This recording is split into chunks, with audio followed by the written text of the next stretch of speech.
Hello बच्चों, आज कक्षा 9 में हम नागरिक शास्त्र में दूसरा पाठ पढ़ा रहे हैं जिसका नाम है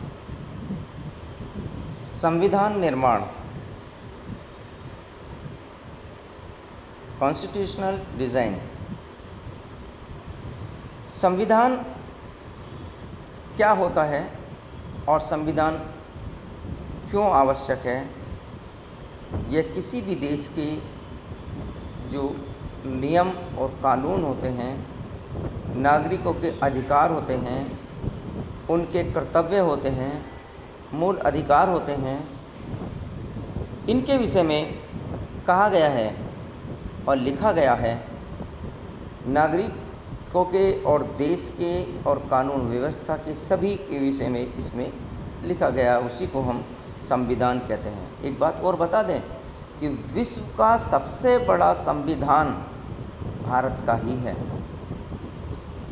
तो संविधान किन कारणों से बनता है, क्या कारण है और क्या होता है संविधान, अपने देश के अलावा दूसरे देशों में भी इस प्रकार की बातें हुई हैं। तो लोकतंत्र में शासक अथवा शासक वर्ग अपनी मनमानी नहीं कर सकता। लोकतंत्र व्यवस्था में कुछ निश्चित नियम होते हैं जिनका पालन नागरिकों व सरकार दोनों को करना पड़ता है। ऐसे सभी नियमों का सम्मिलित रूप से जो समावेश होता है वह संविधान कहलाता है। देश का सर्वोच्च कानून होने के कारण संविधान नागरिकों के अधिकार, सरकार की शक्ति और उनके कामकाज की पद्धति का निर्धारण करता है। इसे संविधान कहते हैं। रंग भेद के खिलाफ संघर्ष दक्षिण अफ्रीका में भी हुआ है। भारत के लोगों को काला लोग कहा जाता है, अंग्रेज गोरे लोग होते हैं। तो रंग भेद की नीति के विषय में नस्लीय भेदभाव पर आधारित उस व्यवस्था का नाम है जो दक्षिण अफ्रीका में विशिष्ट रूप से संचालित हुई। यह व्यवस्था यूरोप के गोरे श्वेत लोगों ने शुरू की थी और 18वीं और 17वीं-18वीं शताब्दी में यूरोप के व्यापारिक नियम ने दक्षिण अफ्रीका को गुलाम बना लिया। बड़ी संख्या में गोरे लोग दक्षिण अफ्रीका में बस गए और गोरे शासकों ने दक्षिण अफ्रीका में रंग भेद की नीति शुरू कर दी तथा जनता को चमड़ी अर्थात त्वचा के रंग के आधार पर बांट दिया गया। दक्षिण अफ्रीका में अश्वेतों की जनसंख्या कुल जनसंख्या की 3/4 थी। श्वेत और अश्वेतों के अतिरिक्त दक्षिण अफ्रीका में मिश्रित लोग भी थे जिन्हें रंगीन त्वचा वाले लोग कहा जाता था। गोरे श्वेत यानी शासक गोरों के अतिरिक्त सबको छोटा और नीचा मानते थे। गोरों की शासन व्यवस्था वाली रंग भेद की नीति में अश्वेतों को वोट देने का भी अधिकार नहीं था। रंग भेद की शासकीय नीति अवशेषों के लिए दमनकारी थी। उन्हें गोरों की बस्तियों में रहने की भी अनुमति नहीं थी। तो ये सारी व्यवस्थाएं जो अभी दक्षिण अफ्रीका के विषय में बताई गई हैं, ये सारी बातें हिंदुस्तान के उन नागरिकों के लिए भी थी जिनको ब्लैक चमड़ी वाले या काली चमड़ी वाले काले लोग कहा जाता था। ये अश्वेत लोग कहलाते थे। गोरी चमड़ी वाले, गोरे रंग वाले, ये सभी लोग जो थे श्वेत कहलाते थे, श्वेत रंग के लोग कहलाते थे। तो इस प्रकार से इसमें यही बतलाया गया है इस पाठ में। आगे देखते हैं नए संविधान की ओर। दक्षिण अफ्रीका में रंग भेद के समर्थक, इसे बढ़ावा देने वाली सरकार के पतन के बाद सभी नस्ल के लोगों की मिलीजुली सरकार के गठन का द्वार खुल गया था। ऐतिहासिक अवसर पर नेल्सन मंडेला ने कहा कि ऐतिहासिक रूप से एक दूसरे के दुश्मन रहे दो समूह रंग भेद वाली शासन व्यवस्था की जगह शांतिपूर्ण ढंग से लोकतांत्रिक व्यवस्था अपनाने का सहमत हो गए हैं, क्योंकि दोनों को एक दूसरे की भल मनसाहत पर भरोसा था और वे इसे मानने को तैयार थे। मेरी कामना है कि दक्षिण अफ्रीका के लोग कभी भी अच्छाई पर विश्वास करना न छोड़ेंगे और इस बात में आस्था रखें कि मनुष्य जाति पर विश्वास करना ही हमारे लोकतंत्र का आधार है। ये चीज़ बतलाई गई है। ठीक है, दक्षिण कहाँ तक पहुँचे ये लोग? दक्षिण अफ्रीका के स्वतंत्रता संग्राम से आपको भारतीय राष्ट्रीय आंदोलन की भी याद आती होगी। इन बिंदुओं के आधार पर संघर्षों में समानताएं और असमानताएं भी होती हैं, जैसे विभिन्न समुदायों के बीच संबंध, गोरे और काले लोगों के बीच संबंध जैसे दक्षिण अफ्रीका में थे, उसी प्रकार हमारे यहाँ भी थे।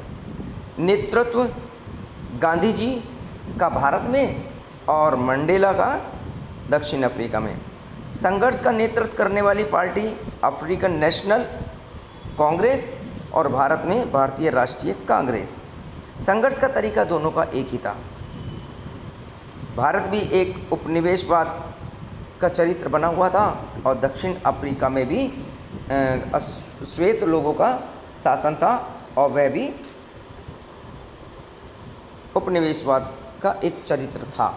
उपनिवेशवाद यहाँ पर ये अंग्रेज लोग अपनी शासन व्यवस्था स्थापित कर लेते हैं तो वो उपनिवेश कहलाता है। उस जीते हुए देश के द्वारा वो हारा हुआ देश उपनिवेश हो जाता है उसका, उसमें शासन व्यवस्था जीते हुए देश की रहती है। तो ब्रिटेन के लोगों के द्वारा दक्षिण अफ्रीका में कब्जा कर लिया गया था और वहाँ पर अपना उपनिवेश स्थापित कर लिया था। इसी प्रकार भारत में भी अपना उपनिवेश स्थापित कर लिया था और यहाँ पर अपनी शासन व्यवस्था प्रारंभ कर दी थी। व्यापार करने के बहाने आकर के व्यापार के साथ साथ शासन स्थापित कर लिया गया था। तो हमें आवश्यकता क्यों पड़ी है संविधान की? हमें स्वतंत्रता के लिए संघर्ष करना पड़ा, यही बात इस पाठ में बतलाई गई है। हमें संविधान की ज़रूरत क्यों है? किसी भी देश की शासन व्यवस्था को अच्छी तरह से चलाने में संविधान की महत्वपूर्ण भूमिका होती है। संविधान की आवश्यकता जनता के अधिकारों को रक्षा प्रदान करने के लिए होती है, चाहे जनता बहुसंख्यक वर्ग से हो या अल्पसंख्यक वर्ग से हो। दक्षिण अफ्रीका में गोरे लोगों ने अंततः बहुमत के शासन से सिद्धांत और एक व्यक्ति का एक वोट को स्वीकार कर लिया। साथ ही ये गरीब लोगों और मजदूरों के कुछ अधिकारों के लिए भी सहमत हो गए। अश्वेत लोग इस बात पर सहमत हुए कि केवल बहुमत के आधार पर सभी फैसले नहीं होंगे, इसलिए उन्होंने कुछ नियम बनाए और जिसका पालन सभी को तथा भविष्य में चुने जाने वाली सरकार को भी करना होता था। इन्हीं नियमों के निम्नलिखित रूप में संविधान की संज्ञा दी गई है। इसलिए यह कहा जा सकता है कि किसी भी देश का संविधान लिखित नियमों का एक दस्तावेज होता है, जिसके नियमों को देश के सभी लोग स्वीकार करते हैं। संविधान की आवश्यकता से संबंधित मुख्य बिंदु इस प्रकार हो सकते हैं, चाहे वो दक्षिण अफ्रीका के हों, चाहे वो भारतीय लोगों के लिए हों। नंबर 1 है, यह विभिन्न प्रकार के लोगों के मध्य विश्वास और सहयोग विकसित करता है। दूसरा, यह स्पष्ट करता है कि सरकार का गठन कैसे होगा और किसे फैसला लेने का अधिकार होगा। तीसरा, यह सरकार के अधिकारों की सीमा निर्धारित करता है और हमें बताता है कि नागरिकों के क्या अधिकार हैं। चौथा है, यह एक अच्छे समाज के गठन के लिए लोगों की आकांक्षाओं को व्यक्त करने का एक तरीका है।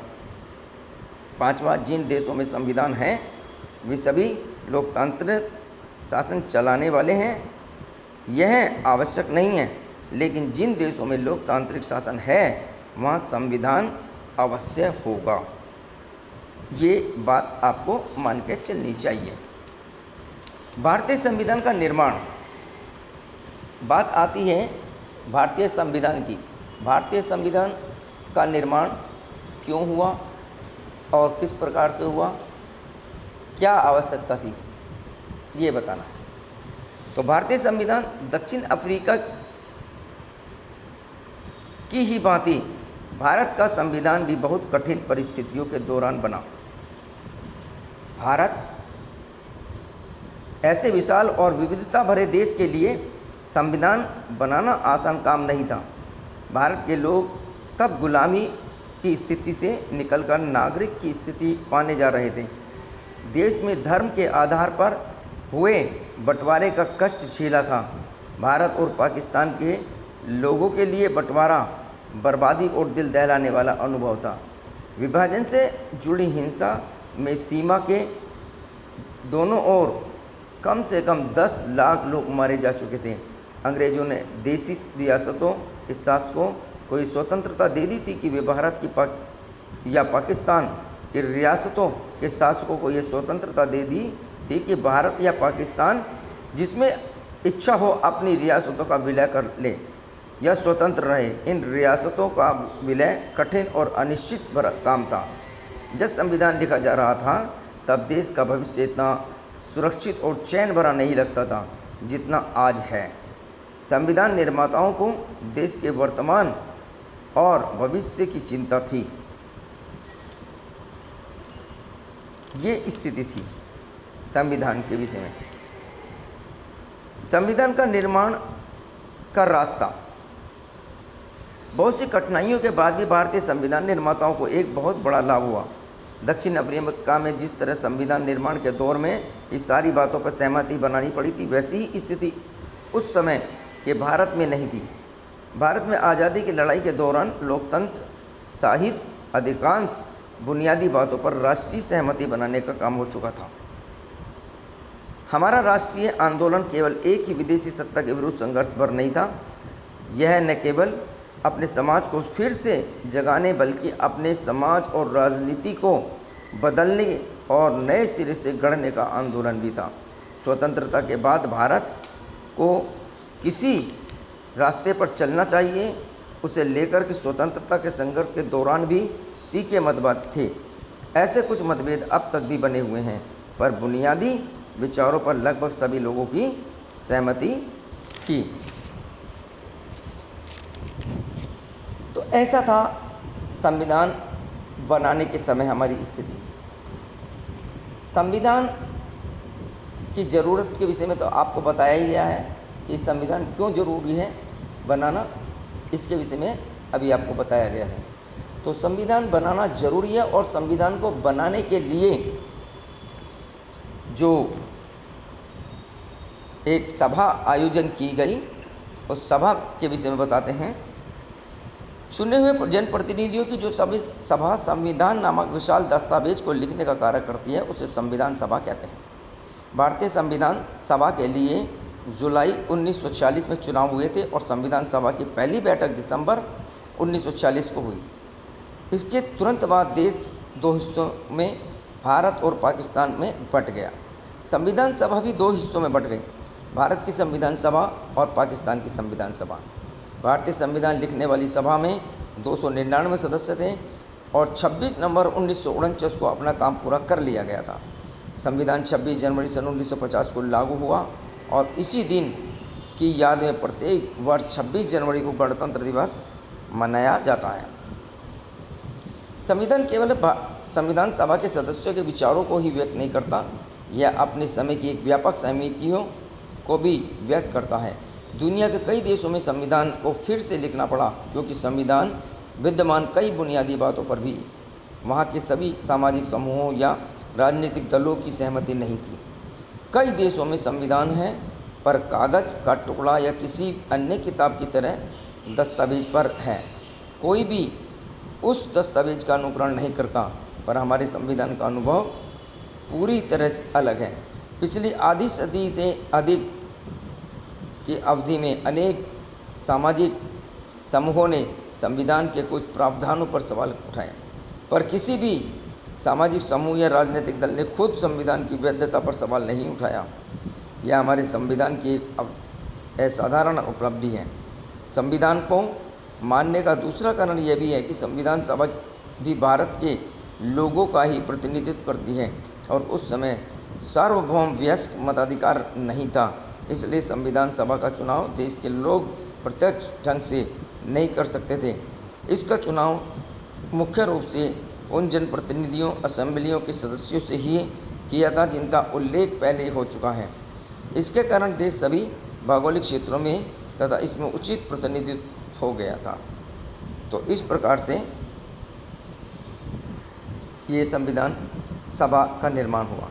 भारतीय संविधान के बुनियादी मूल्य क्या है? भारतीय संविधान समझने से पहले इसके संपूर्ण विषय को समझना आवश्यक है। इसे समझने के लिए हमारे संविधान और संविधान की प्रस्तावना के विषय में प्रमुख नेताओं ने विचारों को व्यक्त करना आवश्यक है। महात्मा गांधी संविधान सभा के सदस्य नहीं थे, परंतु संविधान सभा के अनेक सदस्यों और उनके विचारों के अनुयायी थे। सन 1931 में अपनी पत्रिका यंग इंडिया में उन्होंने संविधान से भी अपनी अपेक्षा के विषय में लिखा था। गांधी जी भारत के लिए एक ऐसा संविधान चाहते थे जो गरीबों एवं अधिकारों से वंचित लोगों के लिए लाभकारी हो और जिसमें लोगों का उच्च वर्ग एवं निम्न वर्ग न हो, साथ ही उसमें छुआछूत, शराब या अन्य नशीली वस्तुओं के लिए कोई स्थान न हो और महिलाओं को पुरुषों के समान अधिकार मिले। डॉक्टर भीमराव अंबेडकर सभी के लिए राजनीतिक, सामाजिक और आर्थिक समानता चाहते थे। संविधान की रचना में उनका बड़ा योगदान रहा। उन्होंने इस बात का यह भय था कि यदि हम लंबे समय तक के लिए सामाजिक और आर्थिक जीवन में समानता से इनकार करते रहे तो ये लोकतंत्र के लिए बड़ा खतरा पैदा कर सकता है। जवाहरलाल नेहरू चाहते थे कि सभी के लिए अवसर की समानता होती है, गरीबी, अज्ञानता और बीमारियों की समाप्ति होनी चाहिए। वे चाहते थे कि सभी जिम्मेदार लोग स्वयं को समाज की सेवा में समर्पित करें। संविधान सभा में सम्मिलित लोगों का नाम बताते हैं।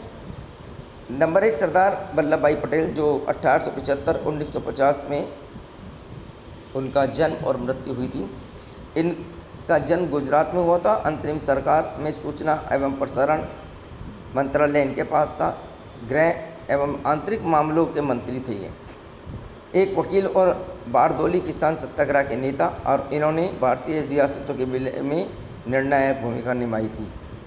अबुल कलाम आज़ाद 1888 से 1958 तक ये शिक्षाविद और लेखक, धर्म शास्त्रों के ज्ञाता थे। उनकी कांग्रेस एवं राष्ट्रीय आंदोलन में अग्रणी भूमिका थी।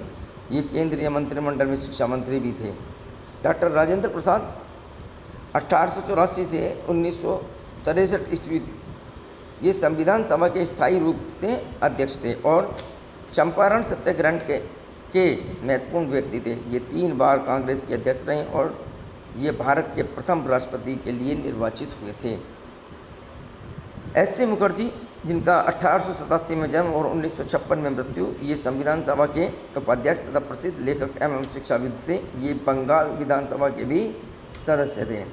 सरोजिनी नायडू 1879 और 1949 वे कवियत्री, लेखिका और राजनीतिक कार्यकर्ती थी तथा उत्तर प्रदेश की प्रथम महिला राज्यपाल भी बनी।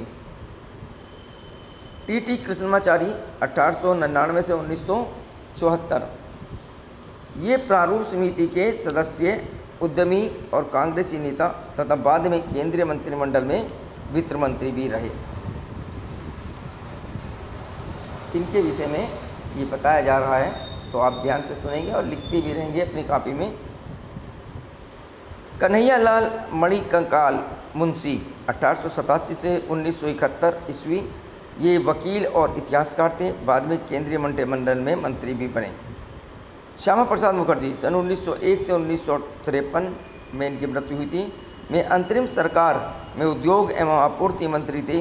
बाद में इन्होंने भारतीय जनसंघ की स्थापना की थी। जी दुर्गावाणी देशमुख 1909-1981 ये वकील थी और उन्होंने महिलाओं के अधिकारों के लिए अनेक आंदोलन किए। ये आंध्र प्रदेश में महिला सभा की संस्थापक थी। इनके पश्चात ये केंद्रीय शासन समाज कल्याण बोर्ड की संस्थापक भी बनी।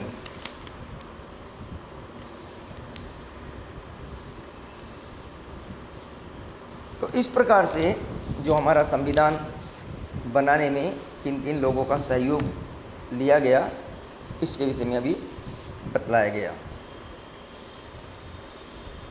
आगे चलते हैं। संस्थाओं का स्वरूप। भारतीय संविधान मूल्यों और दर्शन का उल्लेख मात्र नहीं है, संविधान इन मूल्यों को संस्थागत रूप से देने का प्रयास करता है। यह एक बहुत ही लंबा और विस्तृत दस्तावेज है, इसलिए समय समय पर इसे नया रूप देने के लिए इसमें बदलाव की आवश्यकता भी पड़ती है।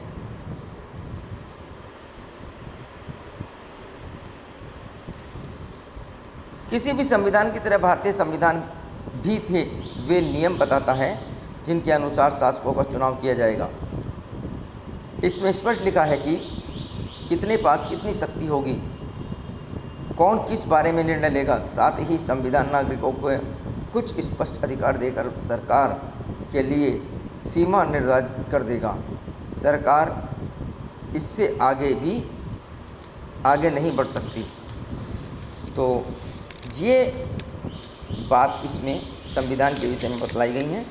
तो संविधान सभा के विषय में और संविधान क्यों ज़रूरी है, संविधान क्या है, संविधान में क्या होता है, इस विषय में काफ़ी सारी चर्चा हुई है। आज केवल इतना ही। आगे नेक्स्ट जो वेला होगी उसमें हम आपको इन पाठ से संबंधित प्रश्नों की PDF भेजेंगे। फिलहाल आप कोशिश कीजिए इसमें से कुछ प्रश्न अपने द्वारा बना करके और उनका आंसर अपनी कॉपी में लिखिए और फिर ग्रुप में सेंड कीजिए। आज बस इतना ही। धन्यवाद।